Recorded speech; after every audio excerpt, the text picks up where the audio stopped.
Hi, this is Adam from the Small Town Machine Shop, and today we're going to look at this drill I got at a estate sale a couple weeks ago. Now, as you remember, if you watched the video, when I bought this drill, get the cord over here. Yep, the bench is a mess. It's got this kind of safety cord on it. I squeezed the trigger a few times and it's very heavily arced in here, and then it quit working. So when it did that, I dropped it because it was arcing so heavily. So we're going to go ahead today and take her apart and see if it's something we can adjust. It's got 2 screws on this side, 3 on this side. I guess we'll start on this side here.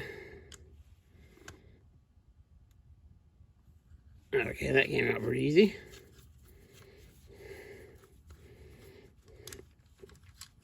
I've never taken apart a tool this old, so I don't know how it's going to come apart, if you know what I mean. I don't know what springs and all kinds of stuff might be in there. So we got those 2 out.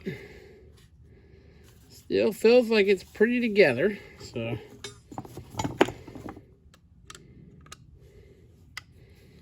All these screws are oddly loose. Well, yeah. That one came out pretty easy.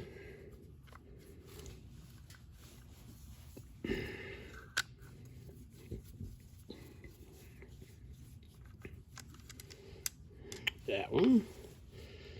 So it's probably a brush issue, I'm guessing. Or a switch issue. I mean, it didn't like electrocute me when it did that. And then the weird thing was, I plugged it in like a week later, and it worked for like half a second. So, hopefully we'll learn something through here. Okay, now it's starting to... Okay, the sides coming apart first. Wow, there's a lot of dust in there. An awful lot of dust. There's where the ground screw's going. Go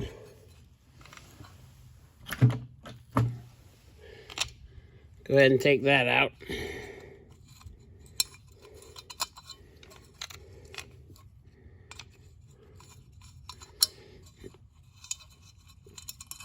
So hopefully this just needs like a cleaning. There we go.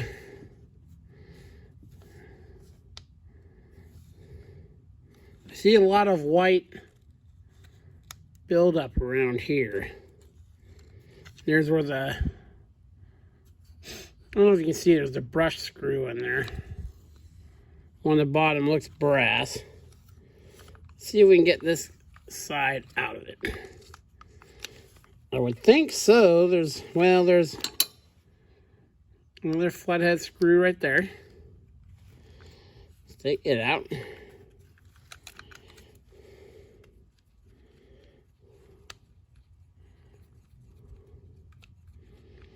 Okay, you got it out. Oh, there we go. The other half looks a lot cleaner. Here's the switch.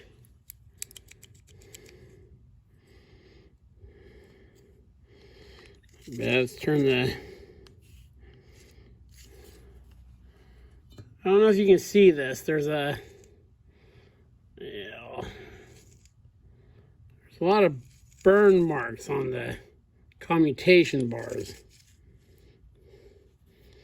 So, hopefully it's just a brush issue, but there's all kinds of sawdust. That's what it feels like. It's sawdust mixed with oil.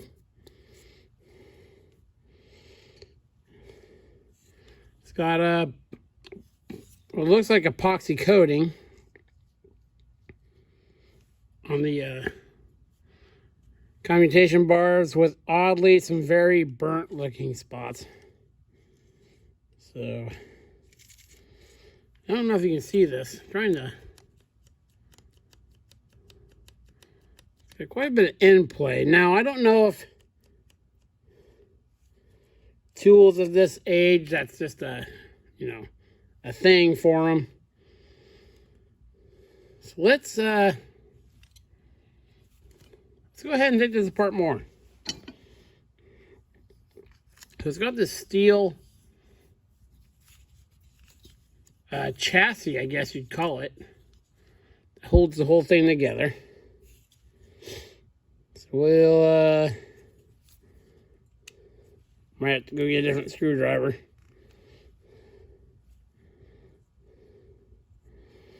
Yeah, let me go get a different screwdriver here real quick.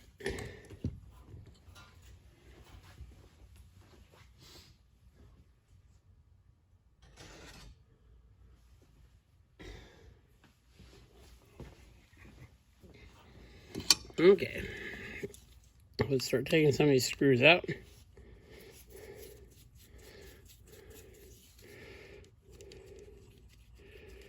Now it's only, I only paid what, $5 or $10 for this, so it's not a huge loss if it never goes back together and works. But it's always interesting to see how different these older tools are made than modern ones. Of course, there's no plastic in this whatsoever. That's the biggest takeaway from this.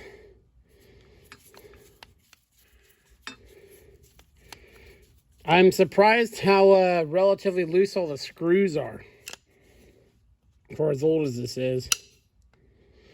I think I looked it up. This tool's from the 50s, if I remember. Take out this guy.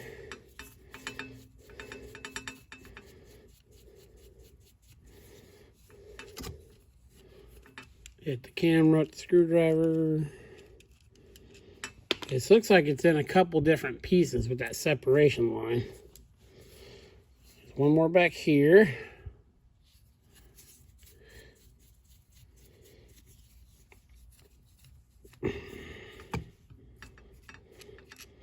It's surprising to me that there's a wire nut in there.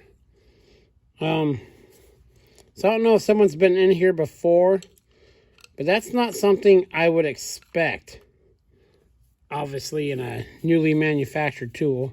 Well, newly manufactured for the time, I guess. So someone's either recorded it or something along the way. That guy out. Let's see if that gets us anywhere. No, there's a few more screws. A lot of screws holding this thing together.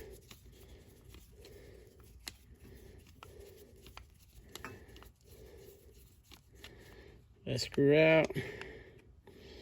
We're gonna loosen this guy before we take it all the way apart, because now I feel like it's kind of all coming apart in my hand right now. And ideally, we'll be able to put this back together.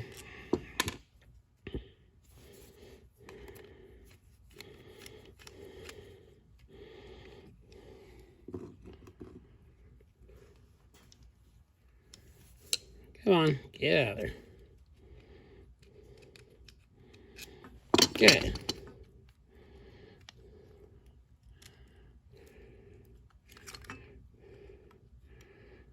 So that brush looks, see if I can get it to where you guys can see it. Start to see the copper through it. We'll see if I can.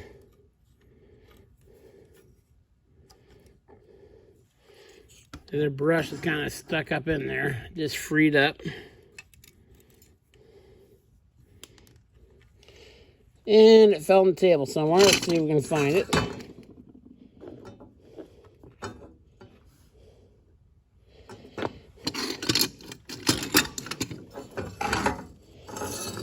And no, we'll be rebrushing it anyway. So I can get the. You see all this burn spot. Let me see if that focuses for you. Not really, but looks really burned. Here's the drive part of it.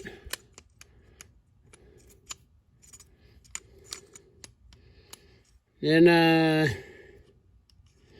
whatever was left of this rear bearing is gone.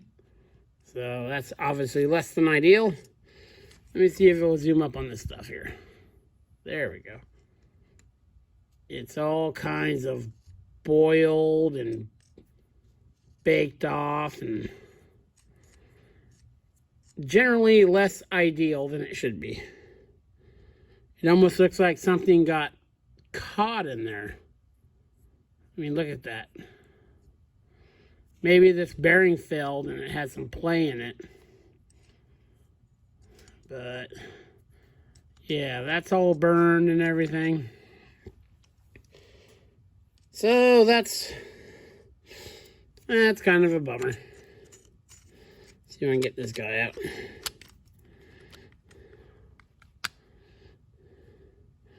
There's the pinion. It's got this other brass oil.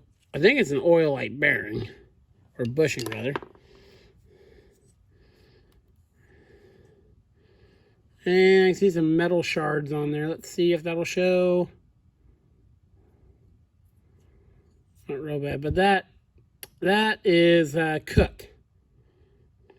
So that is most likely the end of this tool, unfortunately. Some of these stuff, I know they're old and, you know, vintage and all that, but, excuse me, they're just not fixing when they get to a certain point.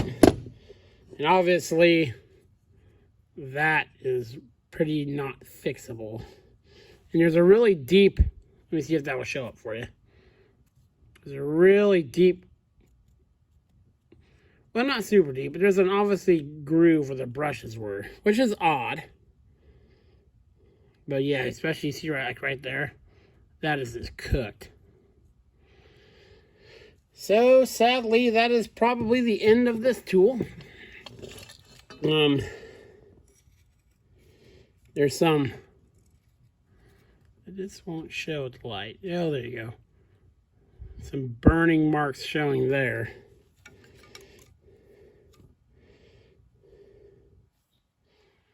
So yeah, I'll clean it up and put it back together, but that's pretty telling, and that's a pretty common thing with older tools. So I've read the ones that most older tools don't have any kind of epoxy or anything there, but when they do, I mean, look at that. She is cooked. So I'll probably put it back, I'll clean it up, put it back together. Not in this video. And, you know, I really like the style of it. So I'm not just going to throw it away. You know, hang it up on the wall with the other drills and just be a wall hanger.